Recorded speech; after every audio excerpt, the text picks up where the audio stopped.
Buenas tardes a todos.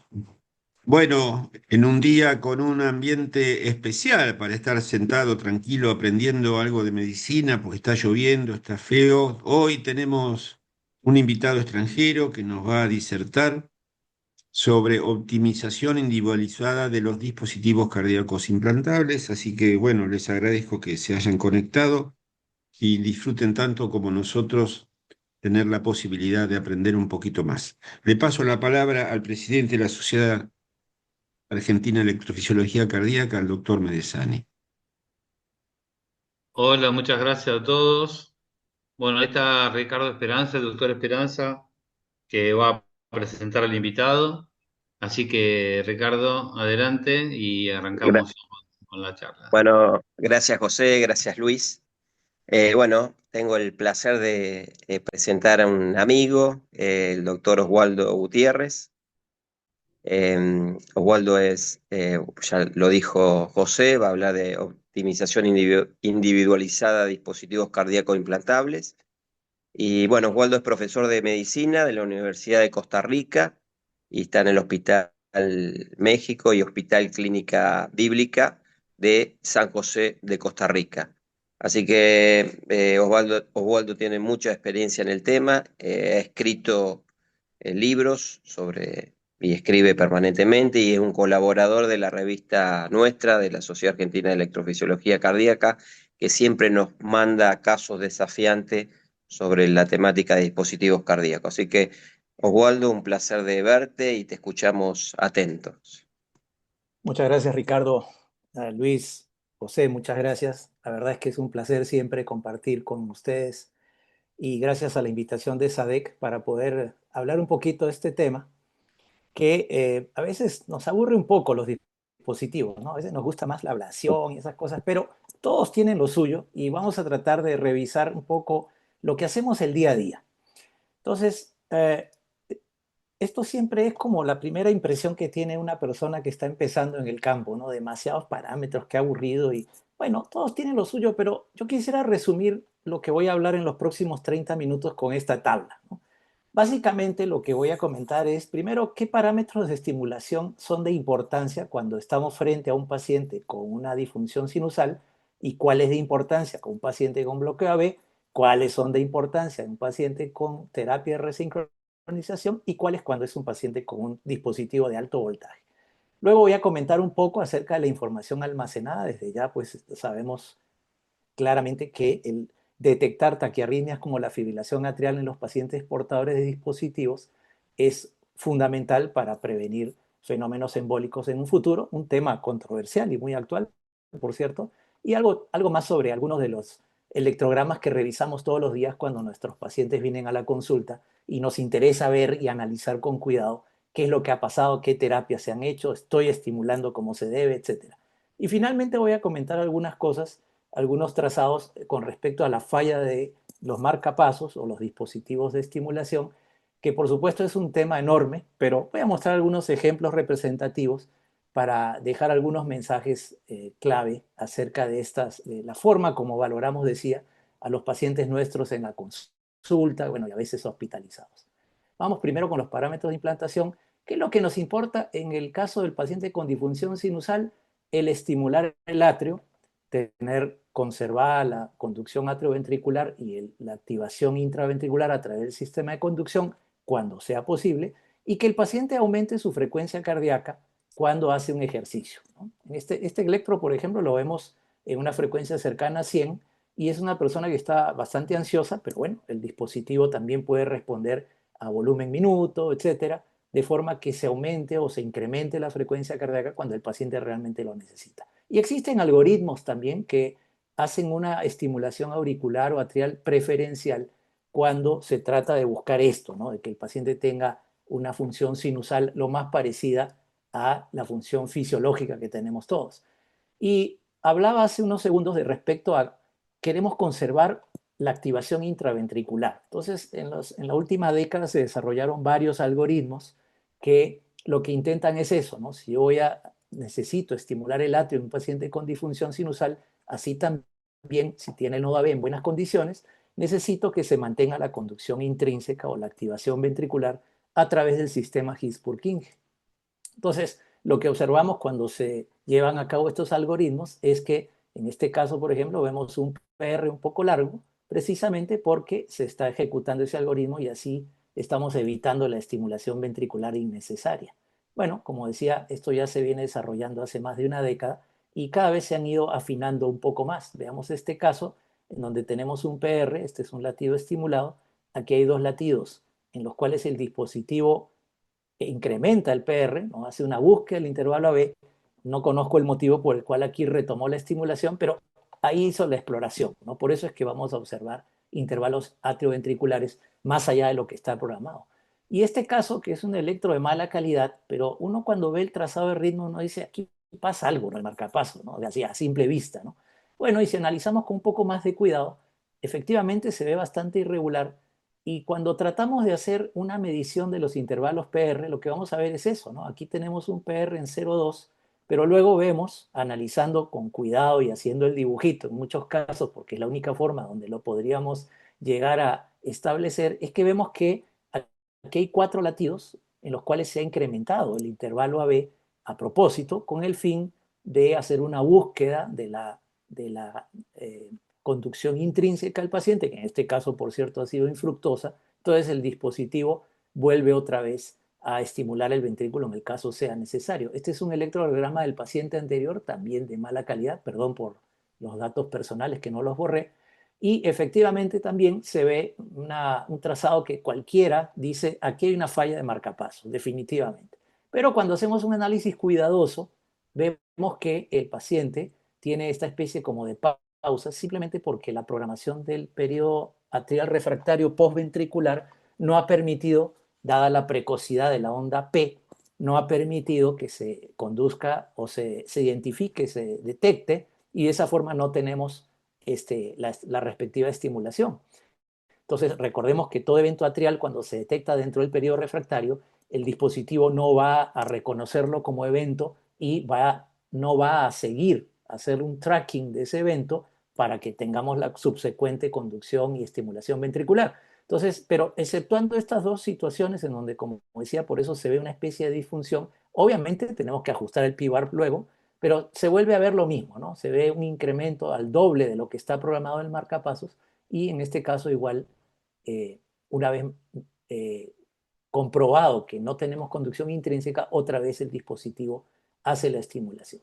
Y este algoritmo, que es muy conocido también, en el cual, a diferencia del otro, en donde se prolonga el PR, aquí lo que se hace es programar el marcapasos en modo AI, o sea, en solamente estimulación atrial, y ver qué pasa si tenemos o no tenemos complejo QRS. En este ejemplo, pues no lo hubo.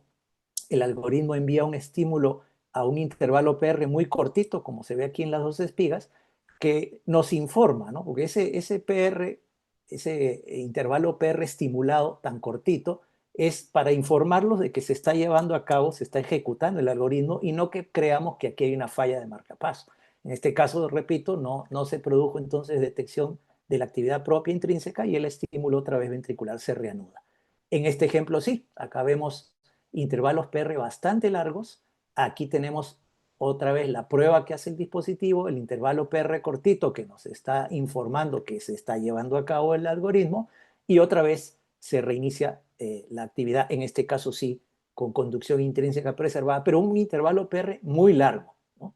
Y eso tiene su inconveniente, y es que recordemos que cuando viene la diástole con sus respectivas fases, tenemos que tener primero una fase llenado rápido y luego la contracción atrial, y entre ambas una fase de llenado lento. ¿Qué ocurre cuando tenemos un intervalo demasiado largo, un intervalo AB o PR demasiado largo? Lo que va a pasar es que se van a superponer tanto la fase de llenado rápido como la contracción atrial, y cuando venga el siguiente latido, vamos a tener, como dije, una superposición de ambos eventos mecánicos que al paciente al final no le va a convenir, ¿no? Y esto hay que tenerlo en cuenta, sobre todo con los algoritmos que permiten intervalos muy, muy largos y que el paciente efectivamente va a tener conducción atrioventricular y conducción intraventricular, pero a costa de tener un PR demasiado largo. Entonces, tenemos que valorar qué le conviene más al paciente. Y cuando se trata de un bloqueo AB, lo que tenemos es que cuando el atrio, en este ejemplo, tenemos un atrio espontáneo, una onda P del paciente, el atrio tiene que ser seguido por estimulación ventricular si el paciente desarrolla bloqueo AB, como en este ejemplo. Entonces, el paciente en reposo tiene su ritmo propio, tiene un PR un poco largo, se ve que el marcapaso está respetando esa duración del PR, probablemente con ejecución de algún algoritmo, pero cuando empieza a hacer ejercicio, ya el paciente desarrolla un intervalo PR más largo, entonces comienza la estimulación, es decir, el tracking atrial, ¿no? Y nosotros tenemos que programar un intervalo AB y una frecuencia de seguimiento, que es como se llama, el maximum tracking rate, para evitar que el paciente en algún momento haga una falla en la correlación atrioventricular, como voy a mostrar en un momento. ¿Cuál es el inconveniente de que mientras más rápido permitamos al marcapaso hacer un tracking, o sea, un seguimiento del atrio, lo que ocurre es que si tiene un ritmo rápido, como en este caso una taquicardia atrial paroxística, por supuesto, va a ser un ritmo estimulado también rápido. Por suerte, aquí abajo lo que se ve es un episodio autolimitado y luego el paciente entra ya en su ritmo de marcapasos, tanto en estimulación bicameral como en el modo BAT, que significa detección atrial, estimulación ventricular.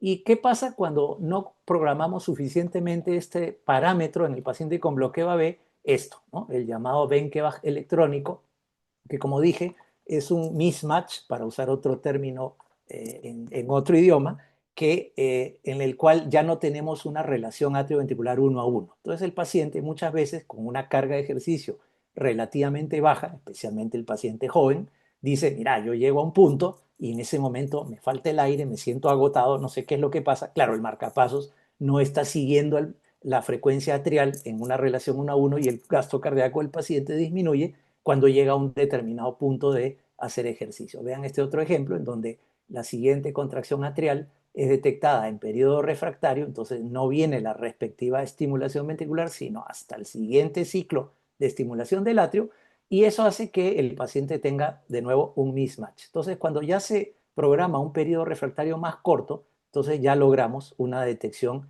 y una estimulación, detección del atrio, estimulación del ventrículo, en una relación uno a uno, que es lo que buscamos. Como decía, esto es fundamentalmente frecuente en pacientes jóvenes, ¿no? Que realizan actividad física, que hacen ejercicio y que tenemos que corroborar con la prueba de esfuerzo que el marcapaso esté funcionando en esa forma. Esto es un poco un resumen gráfico de lo que acabo de comentar.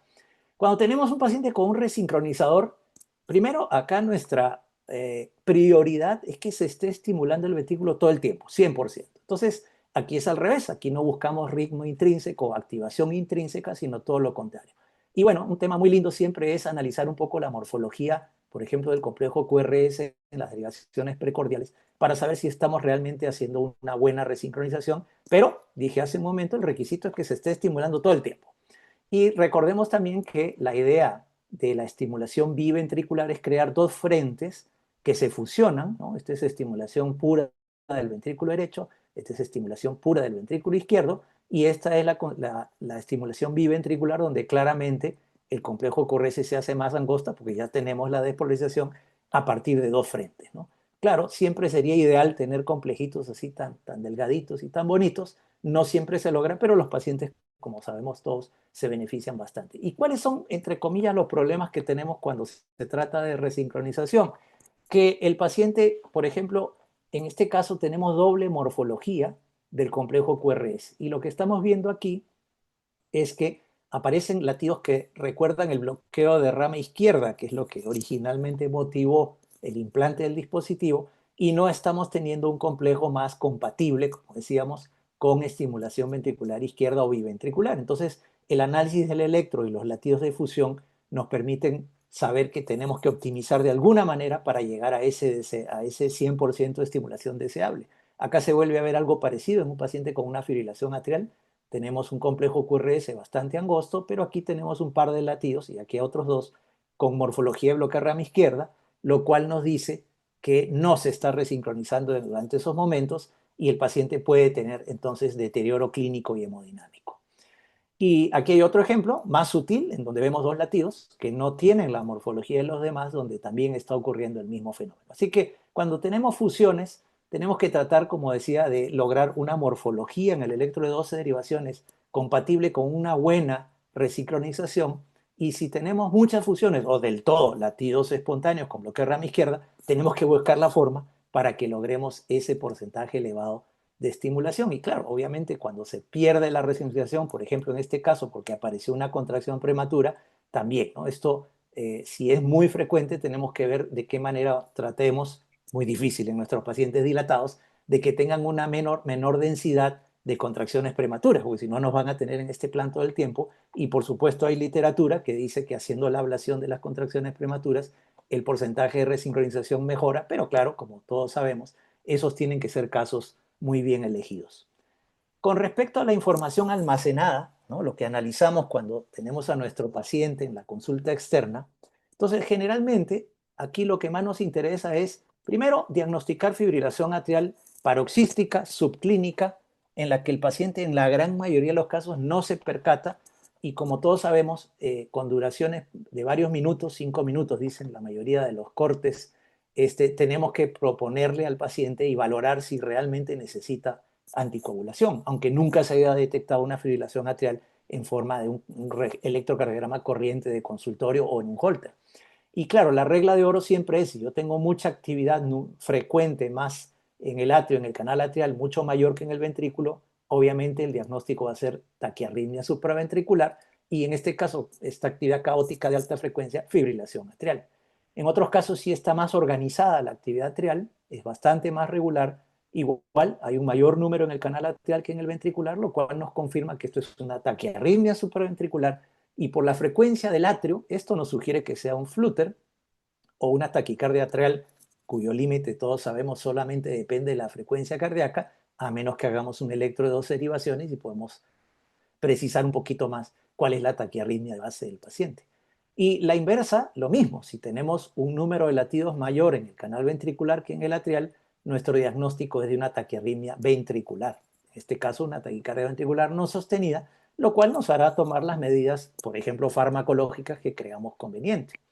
Y bueno, en esta línea lo que señala es que el evento ventricular comienza, en este caso, coincidentemente con una deflexión atrial, lo cual confirma el origen ventricular de este evento, porque está comenzando en un lugar donde no debe. Primero tiene que venir el atrio y luego el ventrículo, de manera que, decía, confirma también, es otro elemento que tenemos para confirmar el origen de este ritmo.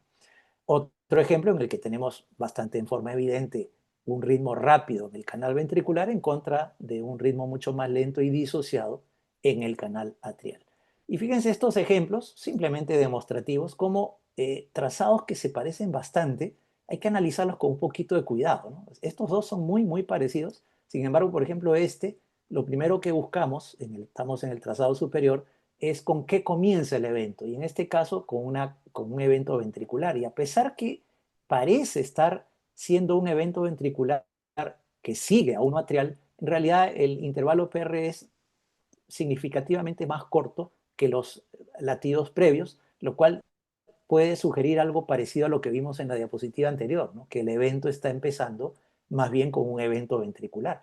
Y este acortamiento de los intervalos atrioventricular como ventrículo-ventricular nos sugieren de nuevo que sea un evento de origen ventricular. Y esto que acabamos de ver lo vemos cuando aparece una onda P prácticamente en forma simultánea a un complejo QRS que, como decía, nos confirma bastante que se trate entonces de un evento ventricular. Claro, si no tuviera un electro de superficie como este, la cosa se hace mucho más fácil, pero a veces solo disponemos de marcadores, nada más. Y este de abajo, en cambio, es un evento que comienza es un evento calificado como una elevación de la frecuencia ventricular, pero comienza con un evento atrial.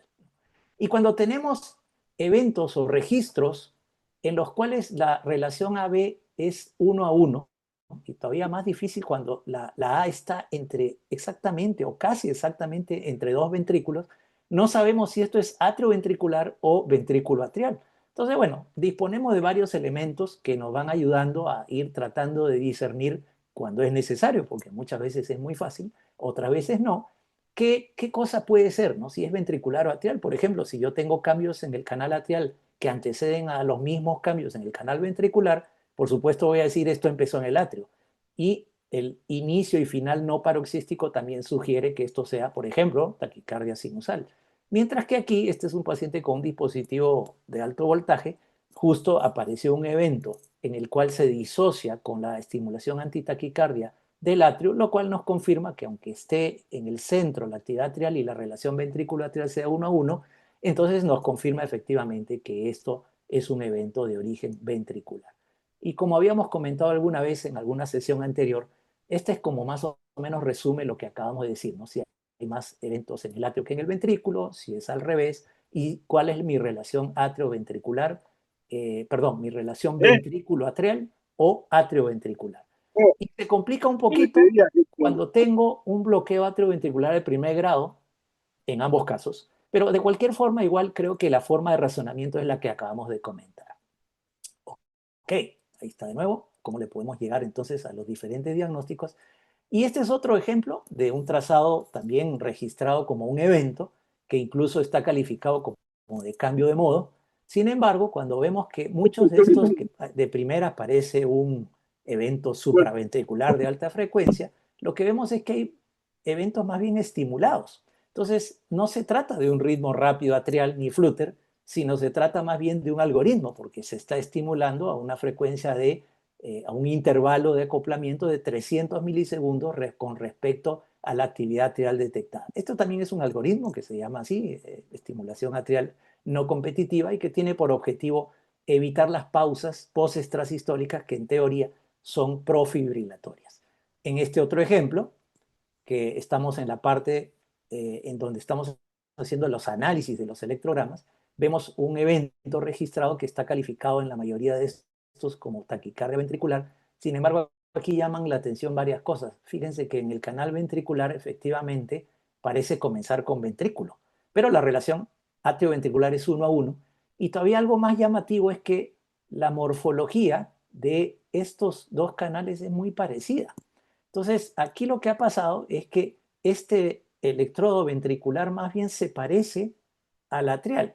Entonces, lo que pasó, que luego lo confirmamos, es que el paciente tenía un desplazamiento del electrodo ventricular hacia el atrio, y esto fue un error diagnóstico entonces del dispositivo debido a una dislocación del electrodo.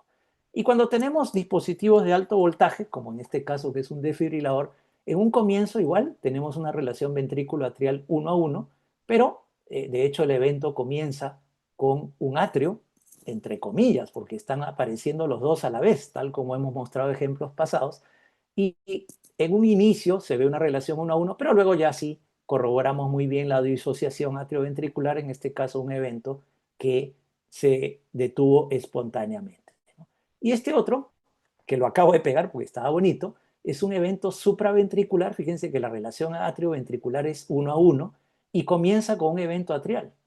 Y aún así, el desfibrilador se equivocó y hizo una terapia antitaquicardia que por supuesto no iba a resultar en nada porque esto es supraventricular. Lo que sí logró es disociar la actividad atrial de la ventricular, y luego el paciente retoma su ritmo sinusal. Entonces, se trata, como digo, de hacer un análisis cuidadoso, porque cualquiera dice, mira, el paciente tuvo una terapia, tuvo un ATP, entonces nos orientamos hacia arritmia ventricular, y pues, aunque este evento que estamos viendo no es de lo más común, siempre hay que hacer un análisis cuidadoso, decía, de los electrogramas. Y finalmente, algunos casos que voy a mostrar acerca de falla de marcapasos, que estos trazados pues, nos orientan mucho con respecto a cómo tenemos que programar el dispositivo si apareciera algún tipo de disfunción del dispositivo. Estos trazados que voy a mostrar son interesantes y anecdóticos. Por ejemplo, en este donde alguien me dijo, pero bueno, yo veo aquí la P, aquí abajo, en esta derivación, trazado de ritmo, pero ya no la veo acá. Aquí falló algo.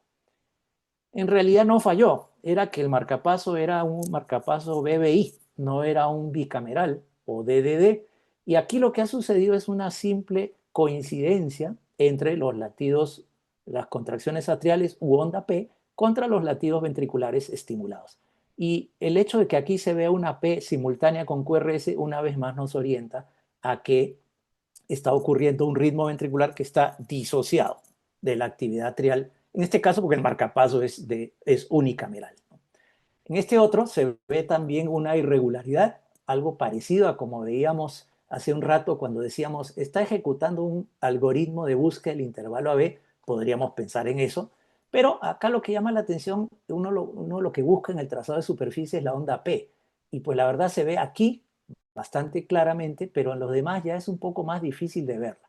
Tenemos el electrograma atrial y efectivamente lo que se ve es que sí hay un ritmo atrial bastante regular, aunque tiene una alternancia eléctrica intracavitaria, pero es regular. Y estas imágenes más pequeñas en el canal atrial son el canal ventricular. ¿Y qué es lo que se observa? Bueno, en realidad el ritmo sinusal sí es constante, la estimulación ventricular no es constante, es decir, no hay una relación de seguimiento o atrial tracking de uno a uno. Y la explicación es porque, fíjense que a cada estímulo que viene al ventrículo desde el atrio, se va incrementando el PR poco a poco hasta que tenemos aquí, se ve un poquito encima de la T, se ve la última P que no tiene QRS. Y luego la secuencia comienza. Esto es lo que se llama un Wenckebach electrónico, tiene algunos otros nombres en inglés, pero simplemente se debe a que el marcapasos tiene una frecuencia máxima programada y por encima de esa frecuencia ventricular de estimulación ventricular no va a pasar. Entonces, si el atrio supera ese número, se va a producir otra vez un mismatch. Va a haber más atrios que ventrículos y eso es lo que requiere una programación apropiada para que el paciente o la paciente tenga una conducción, una relación fisiológica atrioventricular uno a uno hasta el punto en el que haga su actividad física habitual.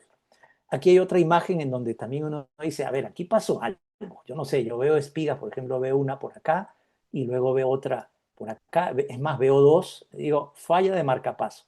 Aquí lo que ha ocurrido es que como viene, esto está antecedido de un evento ventricular, algunos marcapasos se programan de forma tal que la onda P no sea vista, no sea reconocida por el dispositivo por un buen rato. Eso sí, solamente cuando hay eventos ventriculares. Y eso se hace para evitar la famosa taquicardia mediada por marcapasos. Entonces aquí, aunque esto es un trazado de Holter y no tenemos marcadores endocavitarios, lo que sí podemos saber es que si esta P está en el periodo refractario post-extrasistólico, aunque lo veo muy largo, o esta P nunca fue reconocida por el dispositivo, él va a enviar la espiga auricular, por supuesto sin ningún efecto, porque la P espontánea del paciente está antes de la espiga, y luego va a enviar la espiga ventricular, que en este caso tampoco sin ningún efecto, porque estamos durante el periodo refractario del músculo y las espigas no van a desencadenar entonces ningún efecto sobre el paciente ni en el QRS del electrocardiograma. Entonces,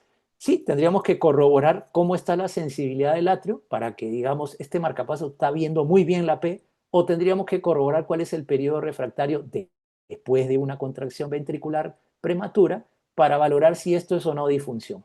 Casi seguro no es ninguna disfunción. Aquí vemos otro ejemplo del mismo paciente, en este caso al revés, vemos una espiga seguida de un complejo QRS y acá está la otra. Uno dice, qué raro, pero ¿por qué aquí, igual acá, si este complejo debería haber sido reconocido, identificado por el marcapasos e inhibirse? Lo que pasa es que, acá se ve mejor, esta contracción prematura caprichosamente cayó justo, perdón, en el momento en que estaba apareciendo la onda P del paciente. Coincide, es simultáneo, lo cual por cierto confirma su origen ventricular, pero entonces una vez que aparecen estos eventos simultáneos, el envío de la espiga ventricular muchas veces se va a hacer porque para el marcapasos aquí nunca pasó nada en el ventrículo, entonces corresponde hacer la respectiva estimulación. Igual esto no es ninguna disfunción entonces, aunque lo parece, simplemente porque caprichosamente las contracciones prematuras aparecen, para decirlo en lenguaje electrocardiográfico, aparecen en el intervalo PR. Y este es un caso de un paciente con un resincronizador, un desfibrilador resincronizador, que llegó a la consulta con este electrocardiograma y uno dice, a ver, ¿qué pasó? Veo que el atrio está aquí y no aquí. Aparte que el complejo QRS se ve muy ancho y yo digo, sí, hay pacientes con resincronizador que no obtenemos complejos lindísimos como vivíamos antes, pero también está aquello que les decía, ¿no? El reconocimiento de la morfología, sobre todo en las derivaciones precordiales, en V1 tiene que ser predominantemente positivo y en V6 predominantemente negativo, y también en 1 y L. Y no tenemos ninguno de esos criterios. Entonces uno dice, yo creo que aquí no se está resincronizando nada. Y todavía peor, el paciente perdió captura y detección en el atrio. Aquí estamos muy mal. Veo el expediente y veo que al paciente se le revisó pocas semanas atrás y todo estaba perfecto. ¿Pero cómo? Sí, pero este señor ya tiene hace tiempo este dispositivo. No creo que tenga dislocación de electrodos porque eso pasa generalmente en los días próximos al implante, pero después de un tiempo ya los electrodos no se mueven. Las complicaciones que manejamos, como todos ustedes saben, ya son otras. Bueno, aquí lo que pasó es que ahí está la onda P después del QRS, lo cual no debe suceder. Lo que pasó es que después de un rato le repetimos el electro y vimos esto. Vimos que este es un ritmo idioventricular que está inhibiendo al resincronizador. Y solo aquí tuvimos un episodio en el cual, breve por cierto, en el cual sí se está estimulando biventricularmente y sí estamos obteniendo un complejo QRS bastante angostito y deseable. Conclusión, el paciente tiene un ritmo idioventricular y esto tampoco es ninguna disfunción del resincronizador, simplemente es ver cómo nos deshacemos del ritmo idioventricular porque nosotros queremos que se esté estimulando los dos ventrículos. La mayoría de los pacientes cuando están muy dilatados, esto lo vemos con bastante frecuencia en ese grupo de pacientes. Y bueno, la verdad es que la mayoría de las veces estos episodios son autolimitados y no nos dan mucho problema, pero ocasionalmente sí, son un poco más seguidos. Y como dije, bueno, ¿cómo nos deshacemos de eso? Qué difícil, bastante difícil. Acá se ve otro trazado de un paciente que se estaba haciendo una exploración con dobutamina y otra vez vemos ese PR cortito que nos habla del algoritmo famoso. Y bueno, aquí está explicado un poco en detalle, ¿no? La última P está sobre la T y esa es la que el marcapasos está tratando de ver si el paciente tiene o no QRS. No lo tiene, acá está el latido que le llaman de backup o de respaldo con el PR cortito para reconocer que se está ejecutando el algoritmo. Y bueno, después que se ve que no hay ningún QRS espontáneo, vuelve la estimulación ventricular en modo BAT. Y este es un electro que me alcanzó el colega y me dice, aquí hay una falla, tienes que ver qué haces con este marcapasos. Y bueno, a principio, a primera vista, incluso lo rayó, le dije, los electros no se rayan. Y claro, esto parece una P, ¿no? Y efectivamente aquí pasó algo, y aquí no tengo el PR cortito para decir, no, pero es que seguro estaba haciendo el algoritmo y lo demás. Pero por suerte, con el análisis de las demás derivaciones, nos damos cuenta que eso no es una P. Parece acá, pero ya aquí no, y aquí tampoco. Entonces, esto es una contracción prematura caprichosamente otra vez que aparece en el momento en que está casi coincidiendo con la P del paciente. Este es un modo de estimulación DDD, doble estimulación, atrio y ventrículo, y claro, en ese momento la contracción prematura va a evitar que se produzca este trazado que es el que siempre queremos, ¿no? Las dos espiguitas, la onda P y el QRS estimulado. Y este otro que es relativamente frecuente, ¿no? Es un paciente con una fibrilación atrial y vemos espigas ahí en cualquier sitio. Y uno dice, uy, algo está pasando acá, por favor, vea, hágale telemetría. No, no tengo programadora, ahora ¿qué hago? El paciente se queda internado. Aquí lo que generalmente pasa cuando tenemos fibrilación atrial es que no se está detectando apropiadamente ese ritmo rápido. Vean que aquí se ve un ritmo muy rápido, bastante desorganizado, y la cantidad de detección o de marcadores, para decirlo mejor, de detección en el atrio es muy escasa. Entonces, cuando el atrio, el electrodo atrial, no ve estas cosas, va a decir, ok, aquí no hay ninguna actividad atrial, voy a estimular. Entonces comienzan a haber estímulos que en muchos casos van a ser seguidos del respectivo estímulo ventricular o van a suceder estímulos por causa, en este ejemplo, de un algoritmo que se llama estimulación ventricular de seguridad, porque cuando aparece una actividad ventricular en el intervalo PR, eso puede inhibir eventualmente la estimulación ventricular y si es un paciente con un bloqueo AB completo y está dependiente de la estimulación, claro, cualquier cosa que aparezca por ahí a medio camino que inhiba la estimulación ventricular no es conveniente. Entonces es un algoritmo el cual está destinado a evitar que se inhiba inapropiadamente la estimulación. Pero bueno, el mensaje principal es que cuando tenemos un ritmo rápido en el atrio y no es detectado, vamos a ver cosas como estas y no hay que preocuparse, pero eso sí, tratar de hacer el diagnóstico a través de una interrogación por telemetría. Y este es un ejemplo de un paciente con un resincronizador, fíjense, un complejo QRS negativo y otro positivo. Negativo, positivo, negativo, positivo en la derivación 1.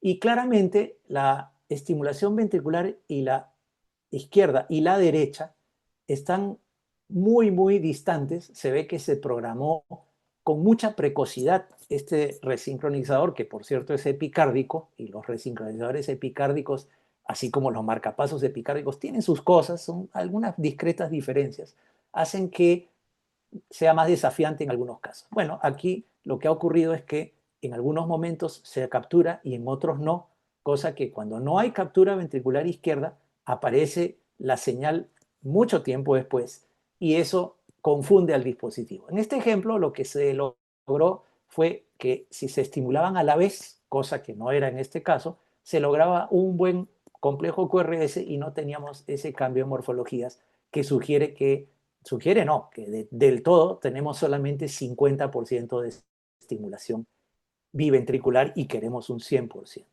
Y finalmente, creo que este es el último trazado que voy a mostrar. Esta es una paciente joven con un trasplante renal y una patología renal que hizo un flúter, presentó un flúter atrial rápido y sin embargo, fíjense, la detección atrial otra vez estaba con un ritmo estimulado a 100 por minuto y eso no es conveniente, obviamente, se debía a una, como se ve claramente aquí, una subdetección de alguno de los latidos o despolarizaciones atriales y eso se resuelve, como decía, con los ajustes de los periodos refractarios que jugamos sobre todo con el PVARP, que es el periodo refractario atrial postventricular, para tratar de que sí se vea y no pase esta situación porque estar en 100 por minuto y encima con ritmo estimulado es incómodo para el paciente. Así que bueno, esto es un poco otra vez resumen de lo que he mostrado y presentado. Les agradezco muchísimo su atención y me encantaría si hay alguna pregunta o comentario, charlar un poquito el tema. Bueno, Osvaldo, excelente revisión, te felicito, la verdad que muy práctica, muy didáctica, un exhaustivo análisis de electrogramas intracavitarios que obviamente haciendo un buen diagnóstico nos posibilita llegar a un diagnóstico correcto y a la reprogramación posterior del dispositivo. Yo te hago una consulta, no sé si hay preguntas del público, ahora miramos, pero ¿cómo programás los resincronizadores en tu caso? Sé que haces un análisis exhaustivo del electrocardiograma, pero lo haces por electro, vas viendo que sea angosto de QRS, o usas ecodoppler cardíaco a veces para optimizar mejor el dispositivo, la resincronización, ¿no? Gracias, Ricardo. Sí, uso lo que la literatura recomienda, que es guiarnos con el ancho del complejo QRS, así a lo fácil, ¿no? Lo sencillo. Pero sí, es cierto, tu pregunta es clara en ese sentido. No todos son pacientes que logramos el QRS visualmente más angosto, entonces ahí sí tenemos que recurrir a un poco de programación. Por lo general, cuando hay fusión, que mostraba yo hace un rato, tenemos que jugar con intervalos PR lo más corto posible, ojalá dentro de rangos fisiológicos, y solo en casos excepcionales sí tenemos que usar el eco, porque de cuando en cuando sí vemos que no hay manera ni que el paciente tenga mejoría clínica, ni que tengamos un electro bonito, ¿no? Pero sí, te diría que usando el electro de 12 derivaciones, en la mayoría logramos un patrón bastante bueno y luego se lo mandamos al clínico de la clínica de falla cardíaca para que nos diga cómo va la evolución en clase funcional. Perfecto. Acá hay una pregunta del público. eh, Cuando tengo un paciente que se le coloca un marcapaso por una enfermedad del nodo, pero además tiene un BAB de primer grado, 250 milisegundos. En ese paciente, ¿usted qué algoritmo prefiere para facilitar que continúe con su estimulación ventricular propia? Si elige histérisis de AB, ¿hasta cuántos milisegundos lo programás para que permitir el ritmo propio del paciente? Sí, diría que ese de hecho, 250, 280 máximo, podría ser un intervalo PR que me pronostique o me indique que a futuro este paciente vamos a tenerlo un buen rato con su ritmo propio, con activación ventricular intrínseca, complejo QRS angosto. Por encima de eso ya uno dice, tal vez el PR es muy largo, pero probablemente en las noches, por ejemplo, haga todavía más prolongado el intervalo PR. Entonces ahí ya uno empieza a dudar si utilizar un algoritmo de este tipo vale la pena, porque como les comentaba así, muy de pasadita, vamos a tenerlo con intervalos PR extremadamente largos y la siguiente P queda sobre la T y yo les contaba, ¿no? Que se produce ahí una el llamado síndrome de marcapasos sin marcapasos, que en este caso sí lo es, pero se refiere a la fase de llenado que viene después de la T cuando se superpone con la siguiente contracción atrial. Entonces, ese punto de corte por ahí de 250, 260 milisegundos es el que me dice, ok, este paciente de ahí para abajo va a tener todavía estimulación solamente atrial y estamos bien. Por encima de eso, ya yo dudaría si buscar hacer el algoritmo o le dejo alguno y lo sigo en pocos meses, digamos 3 meses, por ejemplo, y veo a ver cuánto ha funcionado y cuánto está estimulando el ventrículo. Si veo que está estimulando mucho tiempo, buen porcentaje del tiempo, mejor que se quede con un intervalo AB más fisiológico, 160, 180 y listo. Y la verdad es que todos los algoritmos funcionan bastante bien. Recordamos que algunos son modo AAI por un latido o dos. Entonces el paciente va a estar un segundo y medio sin ninguna estimulación. Por supuesto, eso no es riesgoso, pero diría que cualquier algoritmo en general funciona bien para ese objetivo. Perfecto. Y Osvaldo, en caso de taquicardias mediada por marcapasos, ¿qué es la programación más frecuente que sugerís? Bueno, algunas compañías tienen algoritmos específicos, ¿no? Que uno siempre lo activa.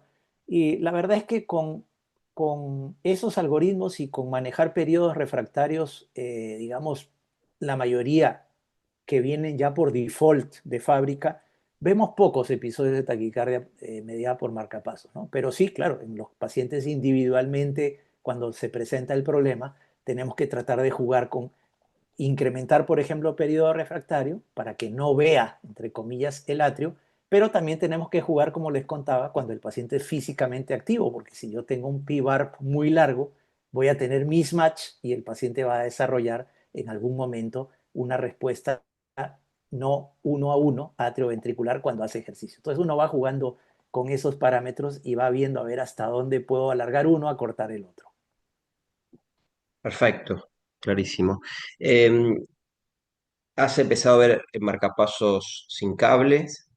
Eh, y un poco en los marcapasos, no sé si ustedes tienen el de Medtronic, nosotros tenemos el de Medtronic solamente acá, el Minecraft, y tenemos el AB como para que a veces hay que optimizar un poco estos tipos de dispositivos. No sé si has tenido experiencia, estás viendo estos pacientes, ya lo estás analizando porque sos un analizador de todos estos electrogramas, ¿no? Sí, sí, claro, ya tenemos algunos. Ahí en un par de hospitales ya se están poniendo algunos pacientes y nos ha tocado ya varios, digamos, de hacer algún análisis.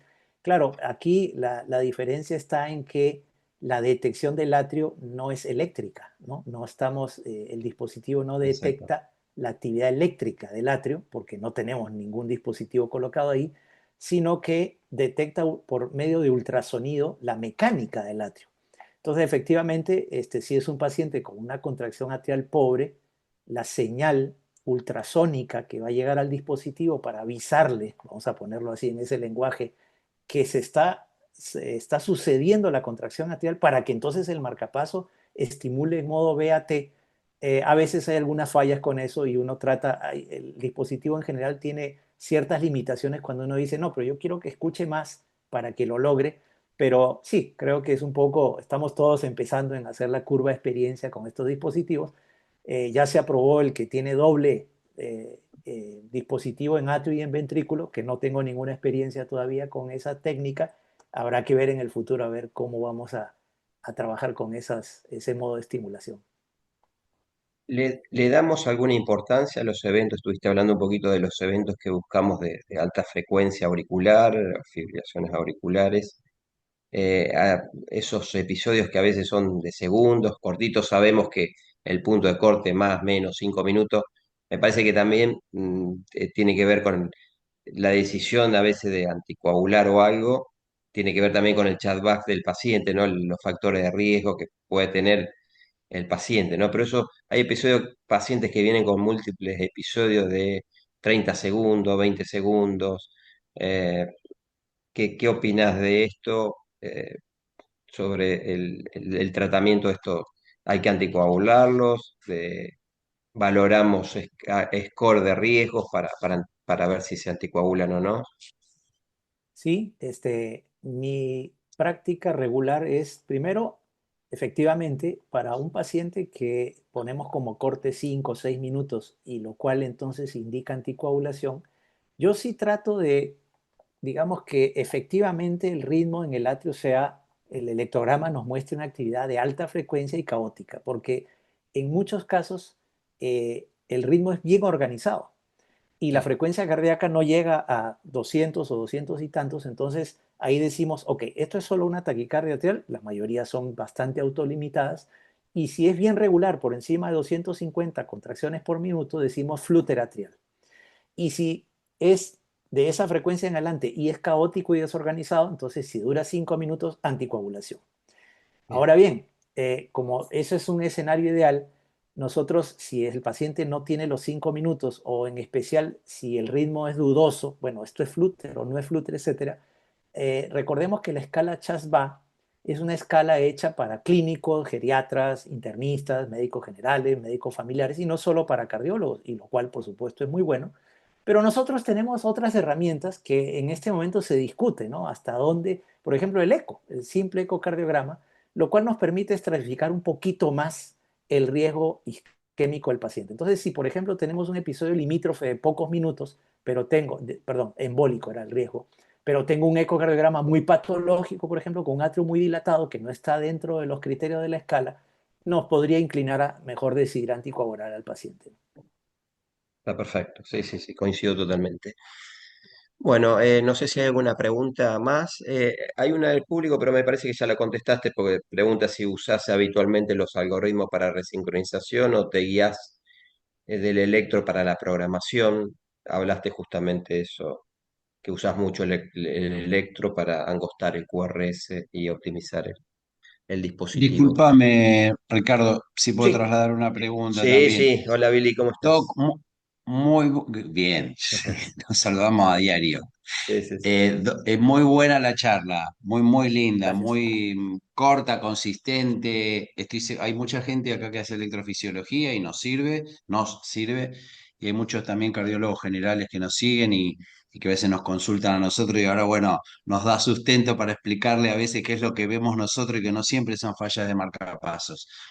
Yo la pregunta que te quiero trasladar, que mucha gente acá se pregunta si utilizás Syncromax también, ahí como te preguntaron todo, para optimizar, hablamos del eco, del angostamiento del QRS y demás, y si también usas o no Syncromax. Sí, sí, gracias por la pregunta. Sí, de hecho, ahora tenemos ya un poquito más de herramientas, pero cuando empezamos a hacer estimulación del sistema de conducción, la única que usamos y que nos ha dado buenos resultados ha sido el Syncromax. Claro que, digamos, dentro de la concepción del Syncromax, no es necesario, digamos, tener los otros criterios que se están usando hoy en día para el implante de un electrodo en el sistema de conducción. Pero, sin embargo, en realidad los dos tienen el mismo approach, ¿no? Solamente que cada uno usa una metodología y parámetros de medición algo diferentes. Conclusión, pues yo creo que para efectos de lograr una buena sincronización, podemos usar cualquiera de las dos técnicas. Lógicamente, el Syncromax es más sencilla, no tiene que emplearse tanto tiempo tratando de encontrar electrogramas ni potenciales, pero son dos técnicas, dos alternativas que tenemos. Primero utilicé una porque era la única que tenía, ahora tengo un poquito más de herramientas, pero son dos técnicas que tienen más o menos el mismo objetivo. Así que me parece muy buena técnica y es útil la herramienta. Perfecto, gracias. Con gusto. Oscar, ¿te querés conectar? Voy. Hay Sí, una pregunta.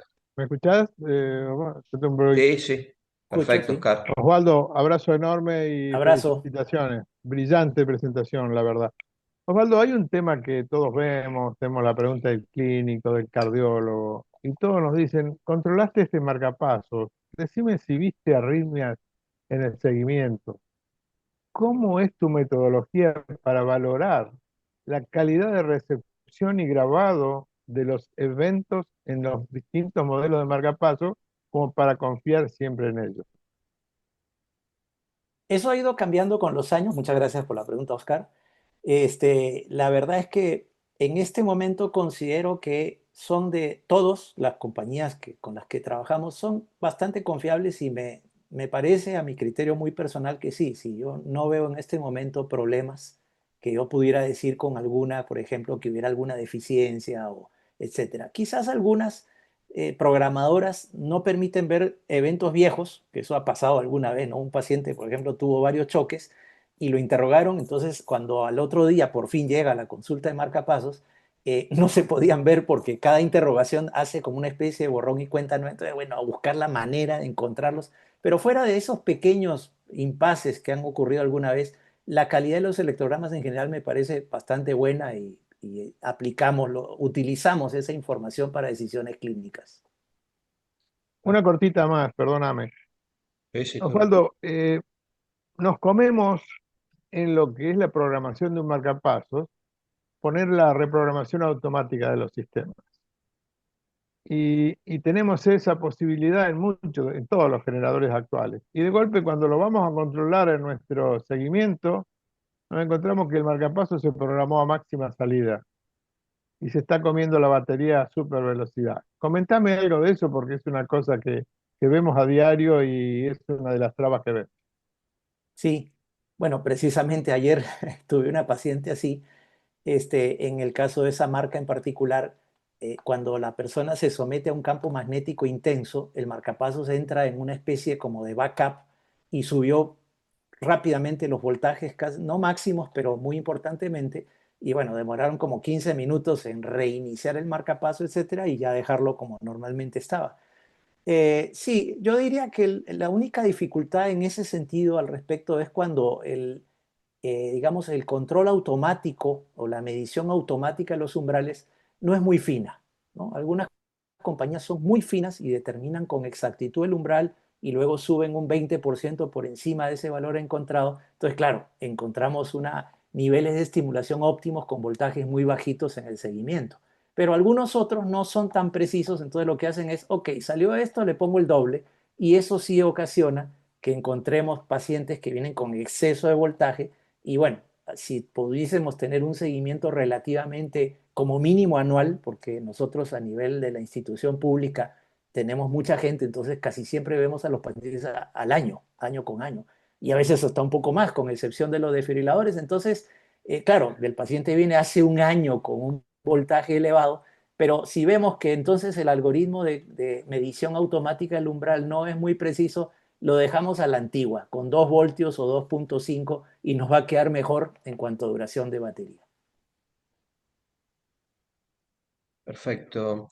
Bueno, hay una pregunta del público que pregunta, es una pregunta más clínica, ¿no? En cuanto a las pausas en fibrilación auricular, ¿cuándo se considera significativa para decidir el implante de marcapasos?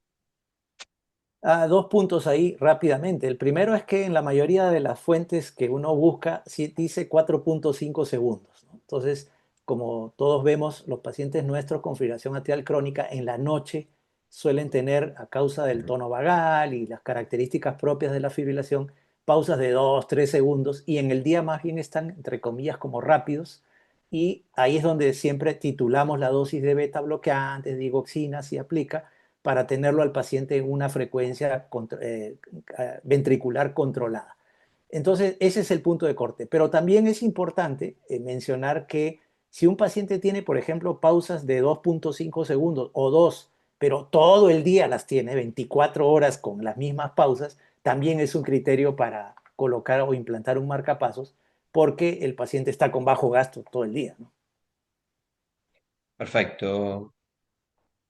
¿Qué te parece tenés experiencia con los catéteres de Biotronic DX de desfibrilador en cuanto al sensado, la calidad de sensado del anillo, ¿no? De sensado que queda en la aurícula, ¿no? En el caso de los dispositivos BDD, digamos.